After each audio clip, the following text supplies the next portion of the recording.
Olá pessoal, bom dia a todos, boa tarde ou boa noite, a depender do horário que você vai ver esse vídeo. Eu trago como tema para vocês hoje, para a gente conversar, a ingestão proteica e o treinamento resistido, a musculação, né, em idosos. Na verdade, eu não vou falar sobre os vários efeitos do treinamento resistido associado a uma maior ingestão proteica e seus vários efeitos nos idosos. Eu vou falar sobre um tópico específico, que é o efeito da junção de uma maior ingestão proteica, principalmente vinda da carne bovina magra, associada ao treinamento resistido, à musculação. Toda vez que eu falar em treinamento resistido, saibam que é musculação, tá? Que é o nome científico da musculação. Eu posso falar treinamento resistido ou treinamento de força.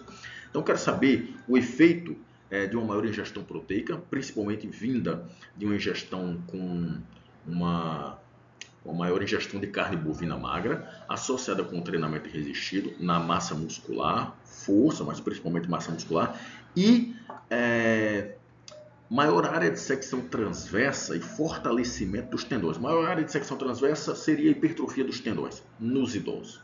E a pergunta que eu vou fazer para vocês hoje aqui, e vou tentar responder nesse vídeo é: quando a gente junta treinamento resistido com a maior ingestão de proteínas, principalmente vinda da carne bovina magra, será que a gente consegue otimizar os ganhos de massa muscular, força e também fortalecer mais os tendões nos idosos? É basicamente isso que a gente vai responder aqui hoje. Então, vamos lá. O primeiro ponto para a gente conversar é que o envelhecimento, na verdade, o processo natural do envelhecimento, principalmente quando você chega ali aos 30 anos, se você for uma pessoa que não se envolve em treinamento de força, né, musculação, com musculação, você começa a ter uma perda de massa muscular e de força. Essa perda ela acontece numa magnitude muito pequena quando você é jovem, né? Mas quando você chega aos 50 anos, se você continuar do jeito que está, essa perda ela começa a aumentar numa magnitude maior. E aí você chega a 60 anos, a magnitude é maior ainda, de forma que se você chegar a 80 anos e você nunca se envolveu com treinamento de força, com musculação, essa perda ela alcança uma magnitude importante a ponto de comprometer o seu desempenho nas atividades da vida diária.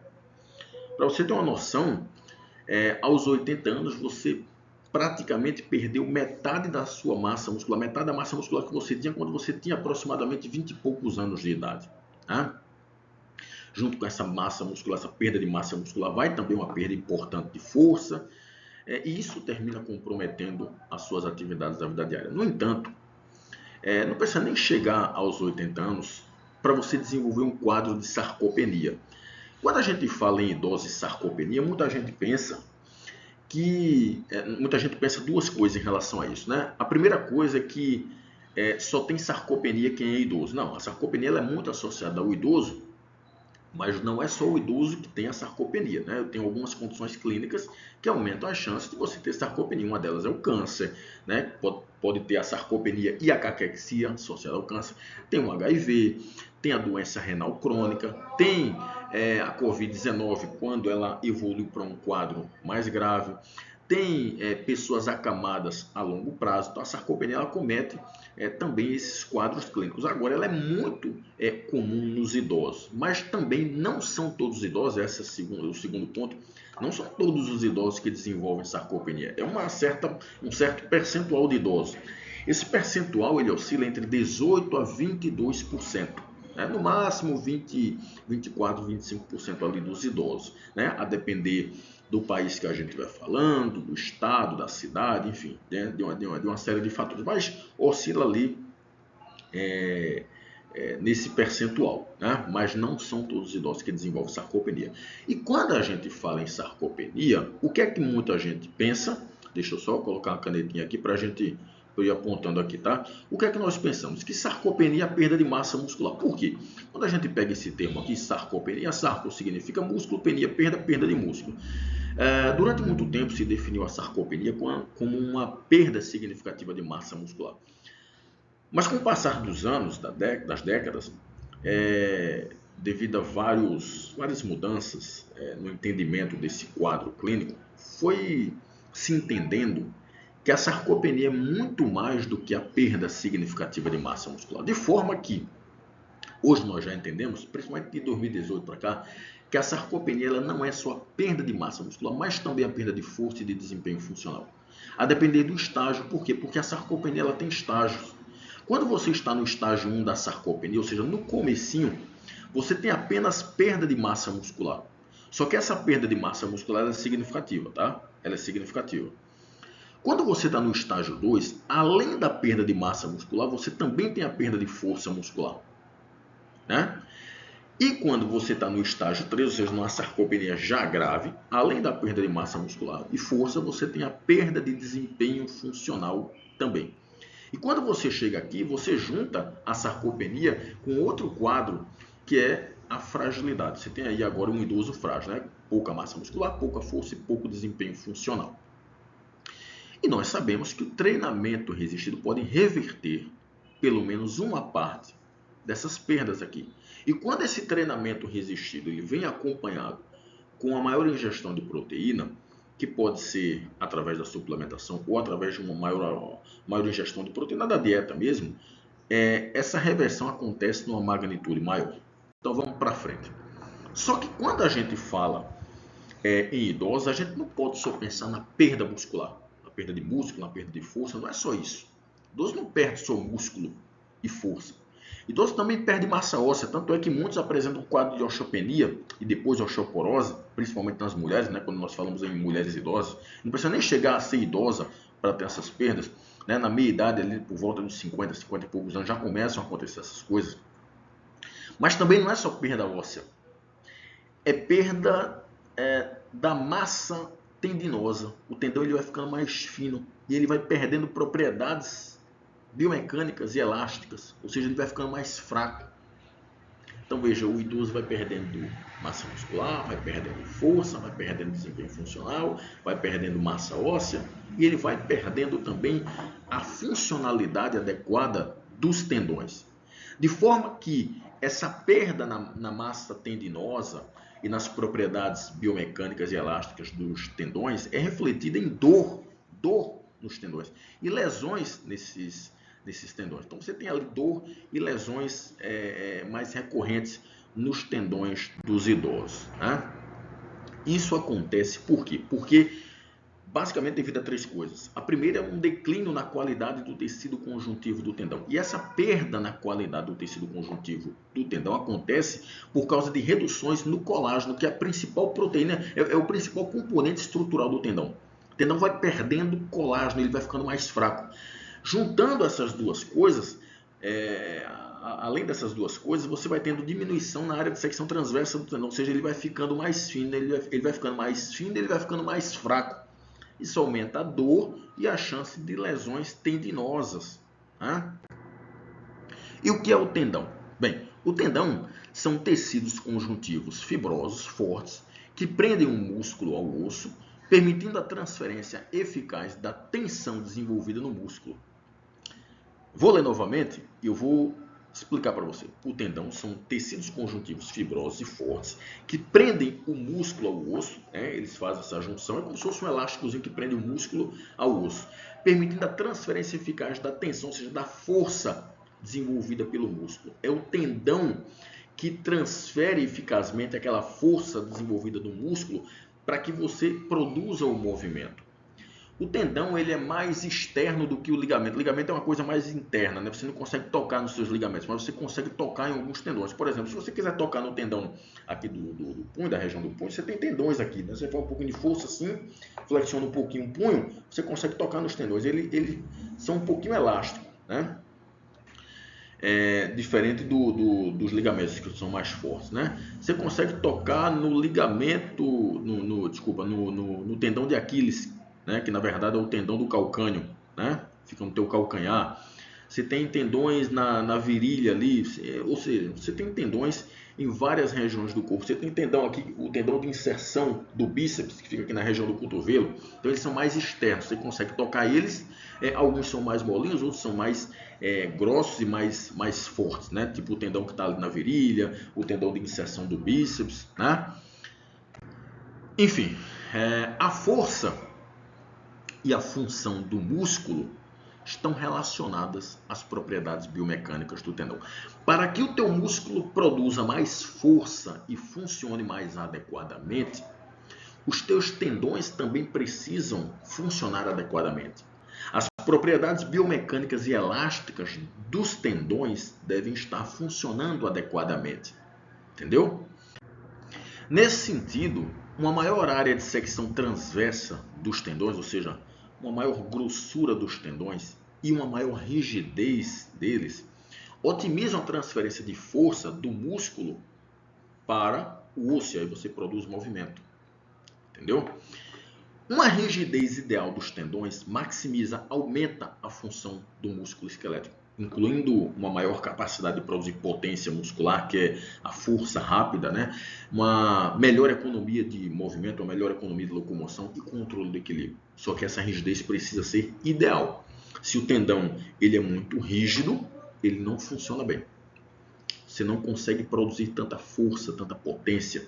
Se o tendão é muito flexível, ele é muito molinho, você também não consegue produzir força adequadamente, força, potência, dentre outras valências físicas. Então ele precisa ter uma rigidez ideal para que você consiga produzir força, potência muscular, ter uma boa economia de movimento e controle do equilíbrio. Então as coisas precisam estar adequadas, né? Tanto as propriedades biomecânicas quanto as propriedades elásticas, né?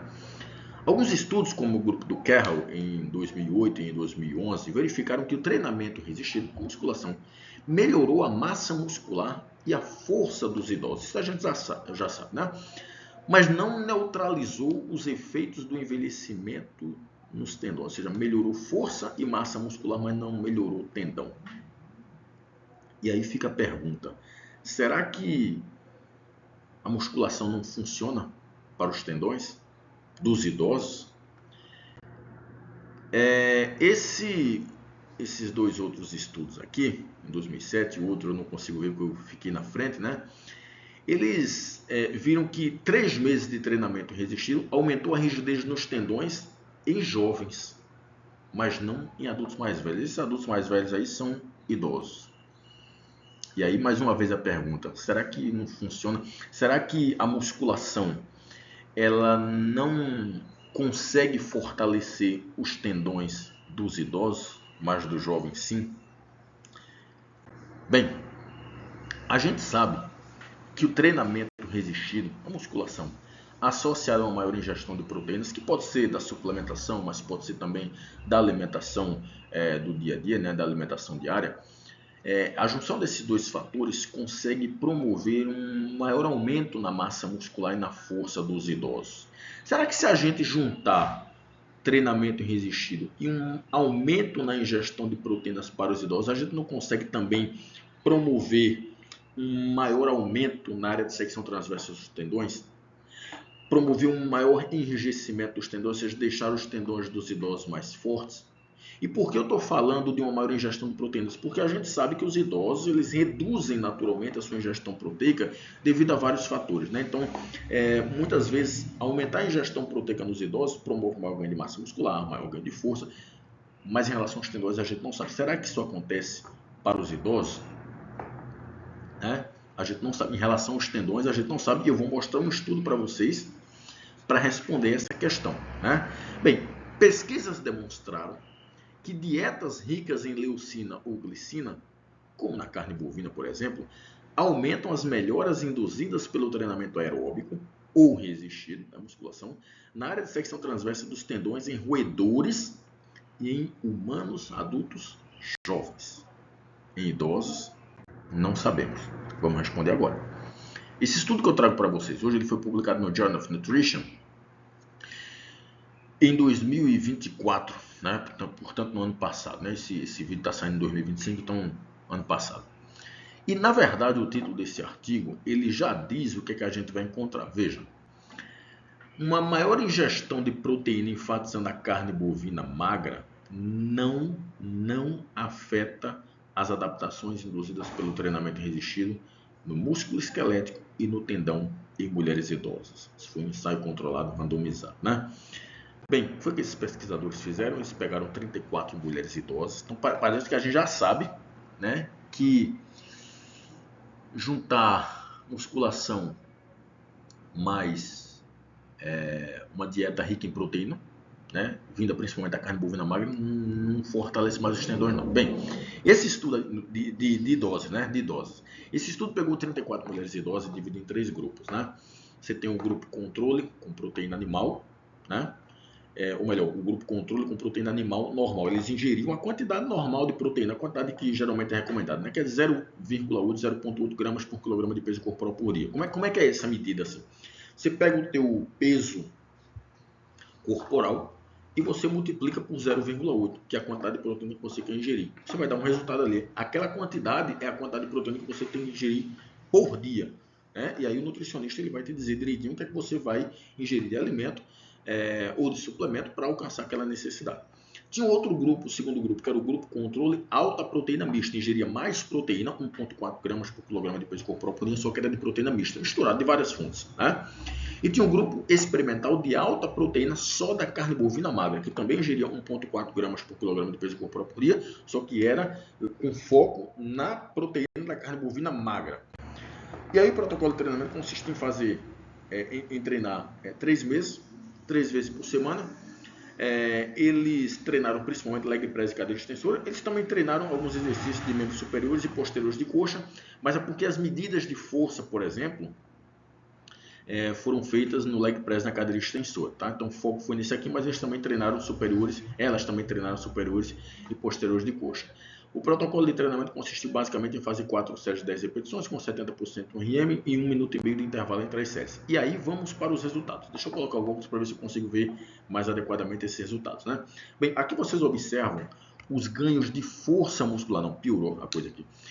Aqui vocês observam o ganho de força muscular. Veja, aqui na cadeira extensora, o grupo da proteína normal, que era de 0,8, saiu de 92 e foi para 130. E o grupo da alta proteína mista saiu de 92 e foi para 130, ou seja, os ganhos foram semelhantes, exatamente iguais, né? A alta proteína da carne bovina não teve um ganho muito significativo, não, tá? Aqui para o leg press, os ganhos no leg press, só o grupo da proteína mista, da alta proteína mista, que teve um ganho significativo, saiu de 167 para 246. O resto não teve ganhos importantes, tá? Estou mostrando aqui só da cadeira extensora e do leg press. Aqui você vê o percentual de volume do quadríceps, ou seja, o aumento na massa muscular do quadríceps. Aqui eu tenho o grupo que ingeriu 0,8 gramas, né, de proteína normal. Aqui o grupo da alta proteína mista e aqui o grupo da alta proteína só da carne bovina. Observe que quem mais ganhou massa muscular no quadríceps foi o grupo da alta proteína mista. Então, aumentar a ingestão proteica só da carne bovina parece não conferir benefício. Observe que os ganhos na alta proteína só da carne bovina foram semelhantes ao grupo que ingeriu 0,8 gramas de proteína, né? Então, parece não conferir vantagens, não. Aqui você vê a área de secção do tendão patelar. Bem, para resumir a história aqui, para não ficar mostrando números de tabelas para vocês, quem ingeriu mais proteína, as idosas que ingeriram mais proteínas da carne bovina não tiveram vantagens nos ganhos da área de secção transversa do tendão patelar, ou seja, o tendão patelar não ficou mais grosso porque essas mulheres treinaram musculação e fizeram e aumentaram a ingestão de proteínas da carne bovina, não teve vantagem.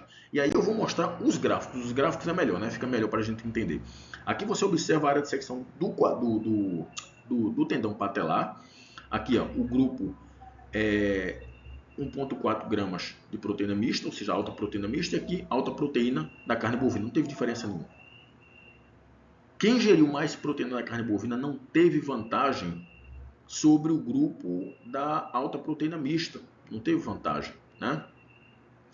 Aqui o tendão proximal, né, mais para cima da patela, os três foram semelhantes, né, no aumentar a secção transversa. Aqui o tendão médio, né, fica ali embaixo no meio do joelho, aí sim o grupo da alta proteína da carne bovina teve uma certa vantagem, mas só nesse ponto. Quando a gente vai ver, por exemplo, o tendão, a região distal do tendão patelar, ou seja, mais próximo da tíbia ali, o grupo da alta proteína mista foi quem saiu na vantagem. O grupo da alta proteína da carne bovina até perdeu a área de secção transversa nessa região. Então observe que parece que treinar musculação e ingerir mais proteína, principalmente da carne bovina, não vai conferir mais benefícios em termos de fortalecimento dos tendões para essas idosas. Então vamos para as conclusões. Eu vou falar as conclusões e lá no final vou fazer as minhas recomendações, tá? O primeiro ponto aqui é que o treinamento resistido melhorou a força e o volume muscular, mas não alterou as propriedades biomecânicas do tendão patelar. Parece que realmente o treinamento resistido na musculação, associado a maior ingestão de proteína, não confere mais benefícios ao fortalecimento do tendão, dos tendões em idosos. Tá? O segundo ponto é que notou-se um aumento significativo na área de secção transversa, ou seja, na grossura, na espessura do tendão patelar proximal com treinamento resistido, né? Não que os idosos não respondam, porque eles não respondem como deveriam responder. Não respondem, por exemplo, como jovens, né?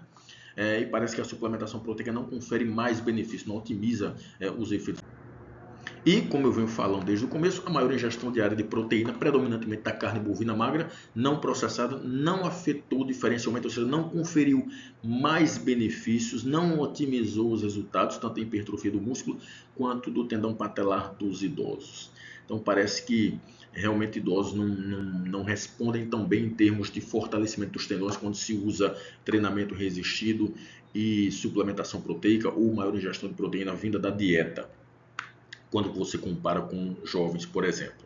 E aí, qual a minha recomendação? Como os jovens respondem melhor, a minha recomendação é que treine força o mais cedo possível na sua vida e ingira proteína na quantidade adequada o mais cedo possível, para você criar uma espécie de poupança, mas não é só de músculo, mas também de funcionalidade do teu tendão, no sentido dele ter uma maior área de secção transversa, ou seja, uma maior espessura tendinosa, e no sentido dele ter uma melhor propriedade biomecânica e elástica, para que você evite ter lesões, dores, dentre outras doenças associadas ao envelhecimento que acontecem, que acometem os tendões. Ok?